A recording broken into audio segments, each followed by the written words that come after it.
हे बच्चा party, good morning. कैसे हो आप लोग? आई होप आपकी पढ़ाई अच्छी चल रही होगी। रिसेंटली गवर्नमेंट ने सिलेबस चेंज किया और ये आपको बेहतर तरीके से पता भी है। उससे रिलेटेड इन्फॉर्मेशन यानी कि सिलेबस में क्या क्या बदलाव हुआ है, काफी सारे वीडियोस बने हुए हैं, इवन पीडीएफ भी अवेलेबल है जिसके थ्रू आप देखकर चेक कर सकते हो क्या क्या बदलाव हुआ है।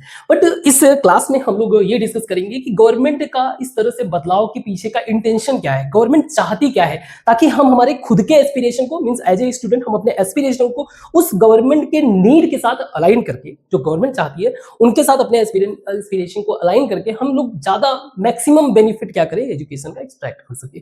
सो फर्स्ट थिंग, हम लोग दो पॉइंट ऑफ व्यू से इस पूरे सिनेरियो को समझने की कोशिश करेंगे। वन इज गवर्नमेंट के पॉइंट ऑफ व्यू से, अदर हम हमारे खुद के यानी कि इंडिविजुअल पॉइंट ऑफ व्यू से। ठीक है, मींस स्टूडेंट के पॉइंट ऑफ व्यू से। ठीक, तो अगर गवर्नमेंट के पॉइंट ऑफ व्यू से देखें तो हम सिर्फ एक तरह की पॉपुलेशन है, means we have identity like common identity, that is we can say population.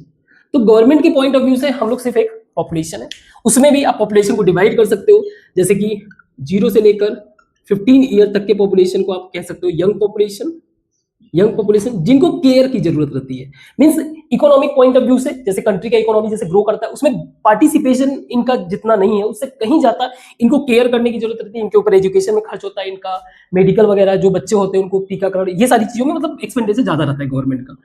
Real में इकोनॉमी को कंट्रीब्यूट करने वाले हैं ये 59 ईयर तक वाले, जिनको बोलते हैं हम लोग वर्किंग पॉपुलेशन।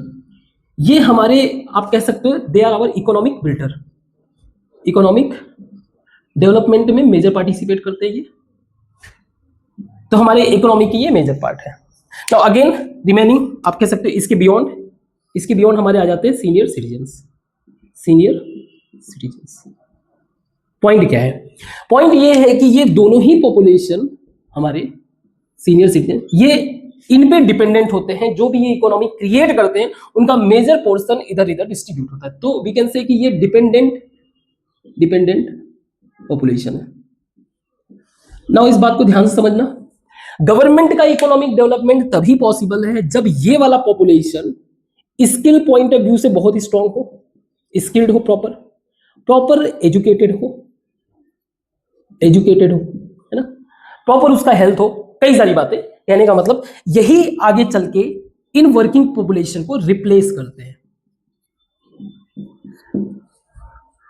तो इररिस्पेक्टिव कि आप क्या हो, कौन हो, कैसे हो, गवर्नमेंट को यह चाहिए कि आपको एक वैल्यूएबल पर्सन बनाया जाए ताकि आप हमारी कंट्री की इकोनॉमी को ग्रो करो ना। ये तो हो गया गवर्नमेंट का इंटेंशन, गवर्नमेंट यही चाहती है, तो उसी में हम लोग इस पार्ट को डिस्कस करेंगे। बट अब आ जाते हैं स्टूडेंट क्या है, स्टूडेंट का रोल क्या है। सी, स्टूडेंट को आप दो पॉइंट ऑफ व्यू से समझ सकते हो, उसकी एक इंडिविजुअल आइडेंटिटी और एक उसकी common identity, that is part of social group. ये एक सोशल ग्रुप का पार्ट हो सकता है। इन सब बातों को समझना बहुत जरूरी है, क्योंकि इन्हीं सब चीजों को समझने के बाद ही हमारा माइंड जो है थोड़ा सा, क्योंकि रीजन ये है, इन बातों को समझने का आप रीजन समझ लीजिए, हमारे माइंड में पैरामीटर्स डेवलप होते हैं जिनके बेसिस पे हम चीजों को एनालाइज करते हैं। जैसे फॉर एग्जांपल लाइक अगर मैं कहूं आपसे कि मेरे पॉकेट में 100 रुपीज है, इमीडिएटली आपके माइंड में आ जाएगा कि ओके सर के पास 100 रुपीज है, तो ठीक है 5 समोसे खा सकते हैं, है ना, 5 समोसे खा सकते हैं, कुछ एक मान लीजिए इसके अलावा कोल्ड ड्रिंक लेना हो तो 2 कोल्ड ड्रिंक ले सकते हैं, एक 5 मान लीजिए टपरे पे चाय पी रहे तो 5 पी सकते हैं। ये सारी इमेजिनेशन सिर्फ मेरे एक बात कहने से हुआ कि मेरे पॉकेट में 100 रुपीज है। तो जितनी भी पॉसिबल इंफॉर्मेशन है हो सकता है, लेकिन आपका पैरामीटर क्या है, जो 100 रुपए से रिलेटेड आपके पास इंफॉर्मेशन है। द मोमेंट आई से कि मेरे पास लगभग $80 है, आपका माइंड थोड़ा सा स्टक होगा, आपका माइंड जो है उस इंफॉर्मेशन को फिगर आउट करने की कोशिश करेगा जो आपके पास पहले से ही है। तो पहला इंफॉर्मेशन आपको, तो आप कोशिश करोगे ये रुपीस में कितना है, then you will get the idea कि क्या क्या पॉसिबल चीजें हो सकती है। तो थ्रू आउट द लाइफ हम लोग कहीं ना कहीं पैरामीटर्स को डेवलप करते रहते हैं जिसके बेसिस पे हमारी थॉट बिल्ड होता है, तो इसको समझना है। नाउ अब जरा आते हैं इंडिविजुअल पॉइंट ऑफ व्यू से समझने के लिए। देखो, अगर कोई बेबी, कोई एक बच्चा, जब भी उसका बर्थ हुआ तो ही और शी गेट सम आइडेंटिटी, उसे कुछ ना कुछ आइडेंटिटी मिलता है, उसका नाम होगा, प्लस धीरे धीरे जैसे जैसे वो ग्रो होगा, वो इस आइडेंटिटी के ही आसपास जो है इंफॉर्मेशन गैदर करता है कि ये हमारे चाचा जी हैं, ये हमारे बुआ हैं, मौसी हैं, मामा, ये इस तरह से जो है आप ग्रो करते हो, इंफॉर्मेशन बिल्ड होता है। इसके बाद आपको एजुकेट किया जाता है। मान लीजिए अगर 5 इयर्स के बाद मैं एजुकेशन देखूं तो आपको एजुकेट किया जाता है। एजुकेशन आपके माइंड में उन सारे इंफॉर्मेशन को बिल्ड करने की कोशिश करता है, या कह सकते हो एजुकेशन के थ्रू आप अपने माइंड में पैरामीटर्स डेवलप करते हो, हर एक इंफॉर्मेशन को लेकर पैरामीटर्स डेवलप करते हो। या फिर ये भी कह सकते हो कि अभी जो आपकी आइडेंटिटी दी हुई है इन दिस सेक्शन, मींस आप मान के चलो लगभग 25 इयर्स अपने इंडिया के पॉइंट ऑफ व्यू, वैसे भी और कम होना चाहिए, 25 इयर्स तक आप अपनी खुद की आइडेंटिटी बिल्ड करते रहते हो। You build your own identity building, अपनी खुद की आइडेंटिटी बिल्ड करते रहते हो। मींस आइडेंटिटी मतलब जैसे आपकी सोच क्या है, समझ क्या है, इन सब चीजों से आपको आइडेंटिफाई किया जाता है। नाउ इसके बियॉन्ड मान लीजिए आपने इस दौरान बेहतर तरीके से खुद को एजुकेट किया नहीं, ठीक है, बेहतर तरीके से खुद को एजुकेट नहीं किया, तो यहां पे आपका शुरू होता है आइडेंटिटी क्राइसिस। यहां से शुरू होता है identity. So by default you become part of society. आप यहां से आगे बढ़ते ही आप सोसाइटी के पार्ट बनने लगते हो, और तब जो है जो सोशल आइडेंटिटी होती है, सोशल आइडेंटिटी, इन आइडेंटिटीज में से कोई आप एक पिक करके अपने को आइडेंटिफाई कराने की कोशिश करोगे, पिक करके खुद को, यानी सेल्फ आइडेंटिफिकेशन शुरू हो जाता है।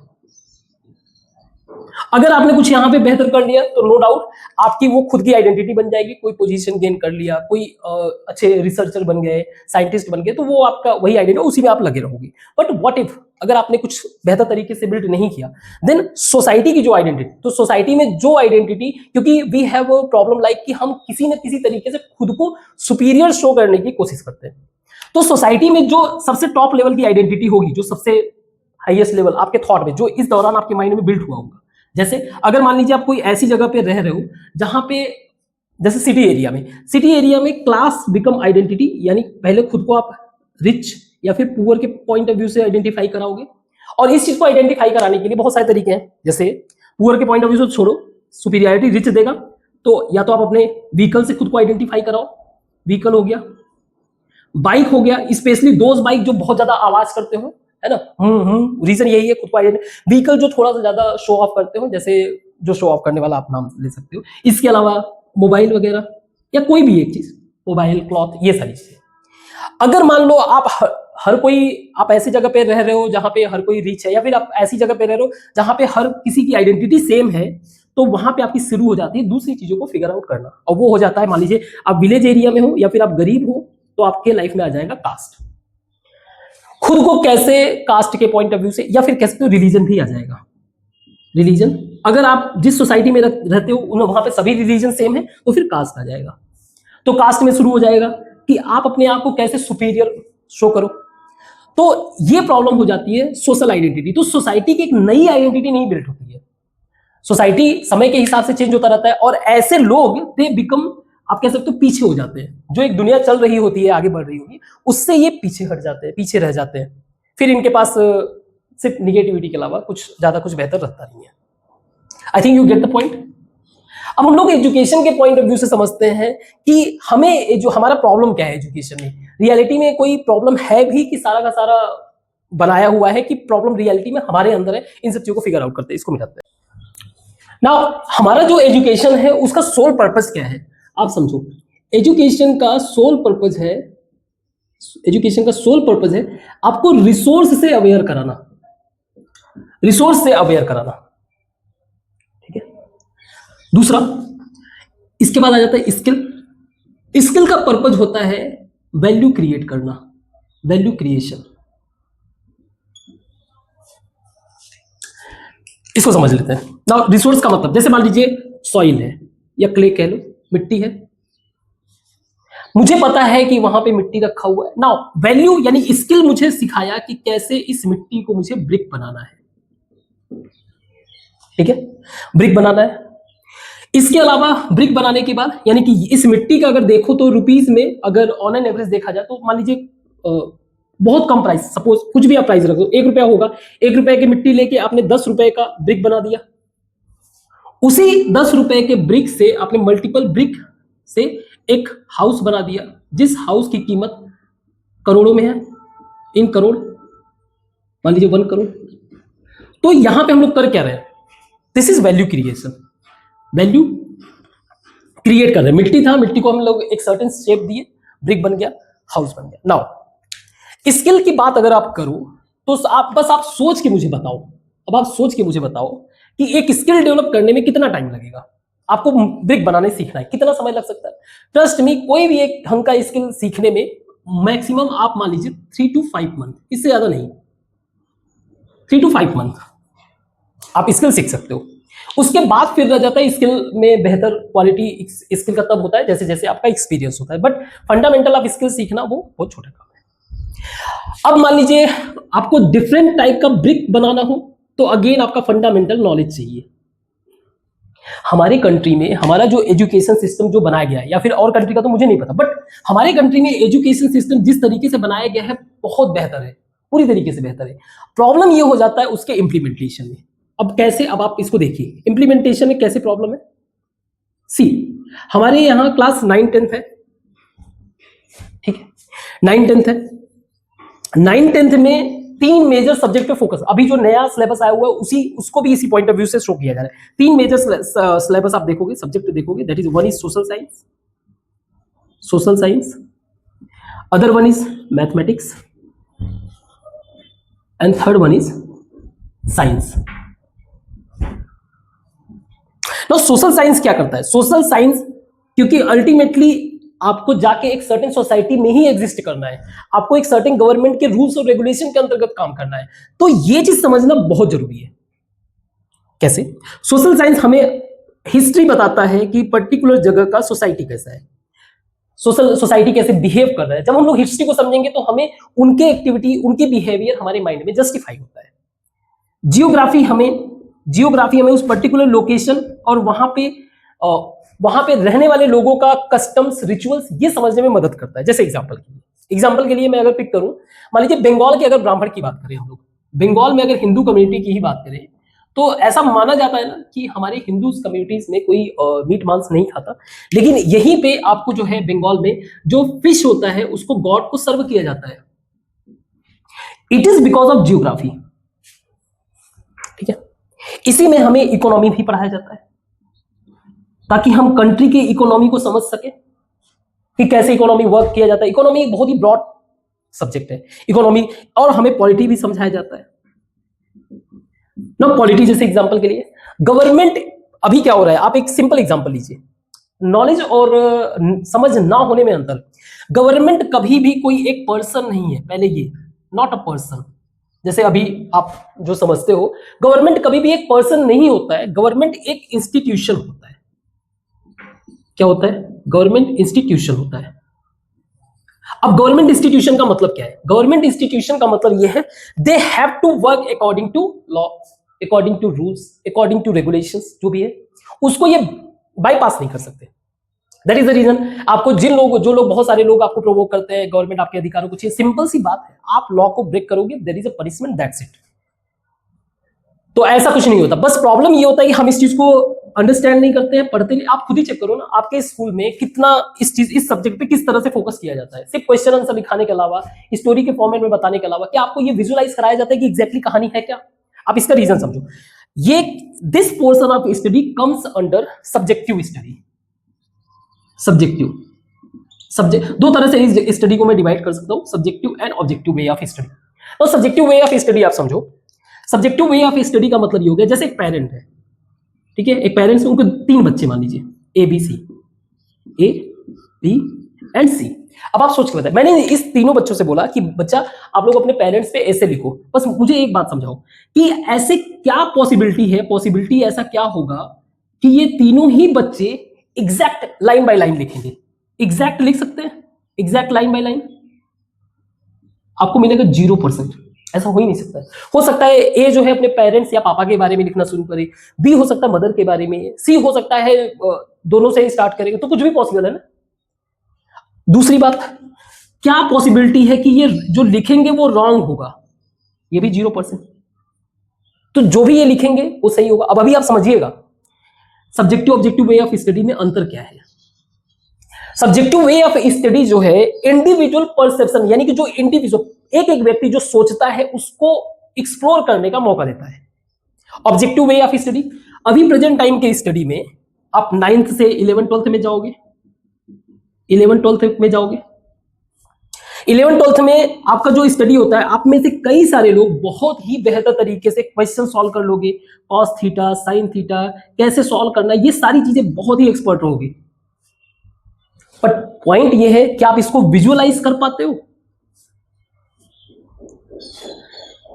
साइंस में तो चलो एक बार के लिए विजुअल चीजें दिखती भी है, आप एक बार के लिए उसमें सोच करके पता, लेकिन मैथमेटिक्स में एक सर्टेन वे आपको सिखा दिया गया, आप सॉल्व कर रहे हो। बट आप मुझे ये बताओ, आप विजुअलाइज कर सकते हो? जैसे एग्जांपल के लिए आप समझो, जैसे मैंने एक फंक्शन बनाया, एक्स वाई में एक फंक्शन है, ठीक है, मान लीजिए आपका एक्स स्क्वायर, ये हो गया वाई, ये हो गया एक्स, ठीक। अब मैथमेटिक्स में इस तरह से रिलेटेड जब आप क्वेश्चन सॉल्व कर रहे हो, क्या इसको विजुअलाइज कर पाते हो कि इस तरह से ग्राफ होगा? और पॉसिबिलिटी ये है कि मैं किसी पॉइंट को इसके अलोंग मूव करा सकता हूं। अगर ये विजुअलाइजेशन आने लगा तो भाई रोबोटिक्स वगैरह बनाना बहुत इजी हो जाएगा। हमारे कंट्री में नहीं हो रहा है, गलगोटिया वाले लेके आ रहे हैं बाहर से, या फिर कोई भी ऐसे आप बहुत सारे इश्यूज देख रहे हो। रीजन यही है, विजुअलाइजेशन ऑफ स्टडी ना के बराबर है, क्योंकि इसको क्या कर दिया गया है, ऑब्जेक्टिफाई कर दिया गया। कैसे? आईआईटी, नीट, ये सारे इन सब के कारण जो है, ये सारे के सारे जो है क्या कर दिए, इसको ऑब्जेक्टिफाई कर दिया। आपको रिसर्च और इनोवेशन की तरफ आप जा ही नहीं रहो। गवर्नमेंट फोकस करता है एजुकेशन के थ्रू आप रिसर्चर बनो, रिसर्च करो, इनोवेट करो और एंटरप्रेन्योर बनो। सिंपल सा बात है, आयरन मैन बनो ना, क्यों छोटे मोटे काम में लगे हो? और पाथ वही है, ऐसा नहीं है कि इस माइंडसेट पे पढ़ाई करने के बाद जो है आप उन सब चीजों को अचीव नहीं कर सकते हो। पर प्रॉब्लम ये है कि कितने स्टूडेंट जो है इस चीज को सीरियस लेते हैं, बिकॉज दिस सब्जेक्ट, ये सब्जेक्ट वो है जो आपके माइंड में वो स्पेस क्रिएट करता है जहां पे सब्जेक्टिव वे ऑफ स्टडी जो है सर्वाइव कर सके और आपकी थिंकिंग आगे ग्रो कर सके। That's what the purpose is. तो आपको पढ़ाई के पर्पस को समझना पड़ेगा, आप इन सब चीजों को अंडरमाइन नहीं कर सकते हो। Otherwise by default later you become a part of social, society के पार्ट बनोगे और सोसाइटी में जो एग्जिस्टिंग आइडेंटिटी है उसको पिक करके घूमते रहोगे। फिर once you get the strong idea कि इनका विजुअलाइजेशन क्या है, साइंस क्या है, साइंस जैसे क्या है, साइंस जैसे मान लीजिए मुझे क्ले ही यूज करना है, क्ले ही पर्टिकुलर किसी का, साइंस मुझे ये बताता है कि ये पर्टिकुलर है कैसा, इसके बारे में, इसकी प्रॉपर्टी क्या है, इसमें मॉइस्चर क्या है, इसमें क्ले कंटेंट कितना है, कितना सैंड कंटेंट है। इस तरह से हम लोग इसको प्रॉपर वे से अंडरस्टैंड करते हैं। और मैथमेटिक्स वो क्रिएशन का आइडिया देता है। तो आज के टाइम में मान लीजिए कोडिंग वगैरह, मैथमेटिक्स हमें वो पाथ देता है उसको कैसे यूज करना है, ठीक है। सो ये बहुत जरूरी है, इंफॉर्मेशन को सिर्फ जानना ही नहीं। यूजुअली क्या होता है, ऑब्जेक्टिव वे ऑफ स्टडी हमें थोड़ा सा हैवी लॉस में लेके आया है। गवर्नमेंट ने एक अच्छा इनिशिएट किया है जिसके कारण जो सिलेबस ओवरऑल बदला हुआ है उसका मेन टारगेट यही है कि आप, पहले भी यही था बट प्रॉब्लम ये था कि वो ज्यादा होगा कोई कमी, उसके बाद गवर्नमेंट इसीलिए रिवाइज की है, कुछ कमियां थी वाकई में, तो इन सब चीजों को रिवाइज किया गया। तो आप इसको अवॉइड नहीं कर सकते। बेहतर होगा अगर आपके कोई क्लास 9th के स्टूडेंट हो उनको सजेस्ट करो इस पॉइंट, आप इसको बिल्कुल भी अवॉइड मत करो, अदरवाइज इसमें आप 100% स्ट्रगल करोगे, ठीक है। तो अगर कंक्लूजन के पॉइंट ऑफ व्यू से देखा जाए तो एजुकेशन प्लस स्किल, अगर दोनों ही बेहतर तरीके से है, दोनों ही स्ट्रांग है, एजुकेशन प्लस स्किल आपको हेल्प करेगा रिसर्चर बनने में, साइंटिस्ट बनने में, एंटरप्रेन्योर बनने में, कुछ भी हायर लेवल की चीजें अचीव कर सकते हो। एंड ट्रस्ट मी, अगर आप इस मेथड को फॉलो करते हो तो ये तो बहुत ही छोटी बात है, आईआईटी नीट वगैरह बहुत इजी वे से हो जाएगा। अगर आपका एजुकेशन जीरो है, एजुकेशन में आपने मींस थोड़ा सा अवॉइड कर दिया, लाइटली ले लिए, और आपका स्किल स्ट्रांग है, you will become labour. Labour का मतलब यह है कि आपको कोई टास्क दे दिया जाएगा, आप क्रिएट कर पाओगे। वहीं आपका अगर एजुकेशन अच्छा है, स्किल जीरो है, तो भी आप न्यू क्रिएशन नहीं कर पाओगे। न्यू क्रिएशन, यहां पे आप इस वाले सिचुएशन में आप कुछ नया क्रिएट कर रहे हो, न्यू क्रिएशन कर रहे हो, and that new creation leads for new job, new employment. आप इस वाले स्टेज में आप एम्प्लॉयमेंट सीख करते हो, so this will make you, आप डिफरेंस समझ लो, this will make you job seeker and this will make you job creator. वो बोला ना आयरन मैन वाला एटीट्यूड, ये आपको बनाएगा, और ये आपको जो है जॉब सीकर ही बनाएगा कि कहीं से मुझे जॉब मिल जाए। So that's what the difference. At least आप अपने ड्यूरिंग द एजुकेशन, आप अपने टाइम में इन सब चीजों को लर्न करने की कोशिश करो, जहां पे आप चीजों को क्रिएट कर सको। अगर आपके कोई छोटे भाई बहन है क्लास 9th में, तो उनको बोलो कि इस पॉइंट ऑफ व्यू से पढ़ाई करें। आप इस चैनल पे सिस्टमैटिक तरीके से सारी चीजें इससे, क्योंकि मैं जो पढ़ा रहा हूं मेरा ओरिएंटेशन है यही, मेरा ट्रस्ट में ये ओरिएंटेशन है ही नहीं। मुझे पता है कि आज प्रेजेंट टाइम में AI, we are moving towards AI. आप एआई और ह्यूमन में डिफरेंस समझ लो। एक जो लोग बोलते हैं ना कि एआई आपकी जॉब को खा लेगा, एआई हमेशा पास्ट के परसेप्शन पे वर्क करता है। मींस उसको आपने एक डेटा दिया, वो उस डेटा के परसेप्शन के हिसाब से कुछ नया जो भी उसको प्रिडिक्शन करना है कर देता है। What is the difference in human? हमेशा होप के पॉइंट ऑफ व्यू से वर्क करता है, होप के पॉइंट। तो ये हमेशा एआई से आगे रहेगा, लेकिन उसके लिए ये सारी चीजें चाहिए कि तुम कुछ इमेजिन कर रहे हो, उसको क्रिएट कर सको। तो अगर आपको आगे रहना है तो आपको दोनों तरीके के एजुकेशन चाहिए ही चाहिए। आज हम लोग जो है रोबोटिक्स वाले टाइम में जी रहे हैं, आगे चल के हमें साइबॉर्ग भी देखना पड़ेगा। रोबोटिक्स के बारे आगे चल के साइबॉर्ग भी हमें देखना पड़ेगा। साइबॉर्ग मतलब एक ह्यूमन बॉडी प्लस मशीन, दोनों ही। अभी ये सब चीजें हो चुकी है, लेकिन जो आगे का फ्यूचर है वो यही है। दैट इज द रीजन मैं जब पढ़ा रहा हूँ इस पूरे कंटेंट का, मेरा फोकस ये है कि आपका आईआईटी भी कर सको, नीट भी कर सको, दोनों कर सकते हो, और अल्टीमेटली आप इन सब चीजों को इंप्लीमेंट करना सीखो। So visual point of view से पढ़ाने का प्रयास है। ठीक है, समझ में आया बात? तो बेहतर है आप सिलेबस को चेक कर सकते हो। ठीक है, इसमें दिया हुआ है, जो जो नई चीजें ऐड होती रहेगी धीरे धीरे उसमें ऐड करते जाएंगे। मेरा पर्पस आखिर में मैं ये क्यों कर रहा हूं, मुझे भी आगे चल के फंडिंग चाहिए कुछ काम करने के लिए, तो ऐसा नहीं है कि जो है मैं अपने सबका अपना जो है कहीं ना कहीं इंटरेस्ट होता है। मेरा इंटरेस्ट है, मुझे कुछ आगे चल के क्रिएट करना है। मुझे इकोनॉमी को कोशिश करता हूं कि इकोनॉमी जो है विलेज साइड में जाए, जो बाहर की साइड में सिटी एरिया में हम लोग इजी, क्योंकि अल्टीमेटली क्या है, whole education purpose is value creation, सारा का सारा वैल्यू क्रिएशन है। और रिसोर्स का मतलब everything is resource, including human and non human. तो जब हम लोग इस पॉइंट ऑफ व्यू से समझेंगे तभी तो इकोनॉमी को दूसरे साइड में टर्न कर सकेंगे। एंड विलेज के पास इतना बेहतर रिसोर्स है, वहां पे आपकी ह्यूमन रिसोर्स भी मिल जाएंगे और भी रिसोर्स मिल जाएंगे, अलग अलग जगह के हिसाब से वैल्यू क्रिएट करो। बात समझ लो? तो आई होप इस पूरे आइडियाज को आप समझोगे। आपको क्या करना है, आपको इस चैनल के साथ कैसे बिहेव करना है, अब आपके ऊपर है। पहले की जो चीजें मैंने पढ़ा रखा है आप उसको चेक करो। आगे जल्दी ही मैं मैथ ही स्टार्ट करूंगा। ठीक है, मैथ पूरी तरीके से मेरा फोकस रहेगा विजुअल मैथ पे। जहां जहां जैसे जैसे जरूरत रहेगा उसको विजुअलाइज कराने की कोशिश करूंगा।